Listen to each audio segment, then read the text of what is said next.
અમેરિકાની ચૂંટણી વચ્ચે ડેમોક્રેટ્સને ઝટકો, બાઇડેન કોરોના પોઝિટિવ, ચૂંટણી અભિયાન પર થશે અસર. અમેરિકાના પ્રમુખ પદની ચૂંટણી વચ્ચે ડેમોક્રેટ્સ માટે આંચકાજનક અહેવાલ સામે આવ્યા છે. અમેરિકન પ્રમુખ જો બાઇડેન કોરોના પોઝિટિવ થઈ ગયા છે. લાસ વેગસની મુલાકાત દરમિયાન જો બાઇડેનનો કોરોના ટેસ્ટ કરવામાં આવ્યો હતો, જેમાં તે પોઝિટિવ આવતા ખળભળાટ મચી ગયો હતો.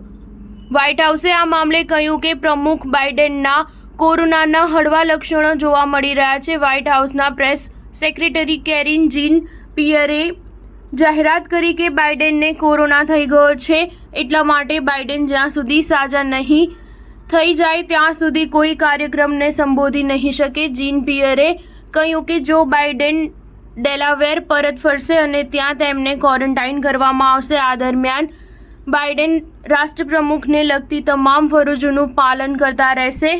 વ્હાઇટ હાઉસ તેમની સ્થિતિ અંગે નિયમિત અપડેટ આપશે. બાઇડેન એકાંતમાં રહીને કાર્યાલયની સંપૂર્ણ ફરજો નિભાવવાનું ચાલુ રાખશે. સ્ટાર ન્યૂઝ 7 હંમેશા સચ્ચાઈની સાથે.